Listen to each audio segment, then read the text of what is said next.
প্রিয় দর্শক, আসসালামু আলাইকুম। আবার একটি নতুন ভিডিও নিয়ে আসলো আমাদের এই শিশুকালের ছোটোকালের কথা মনে পড়ে গেল। আমরাও ছোটোকালে এইভাবে ফুসকুনিতে খুব দুষ্টামি করতাম। ঘন্টার পর ঘন্টা এই জ্যৈষ্ঠ মাসের গরমের তাইসে কিন্তু পানিতে অনেক ডুবাডুবি করতাম। তবে এখনকার বাচ্চাদের খেলাধুলা দেখতে আমাদেরও অনেক মনে পড়ে যায়। তবে এখন কি আর করা যাবে? এখন চাইলেও আর করা সম্ভব না, কেন বয়স হয়ে গেছে।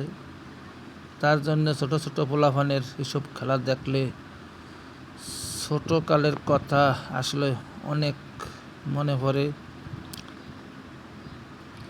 আজকে এই পর্যন্তই, ধন্যবাদ।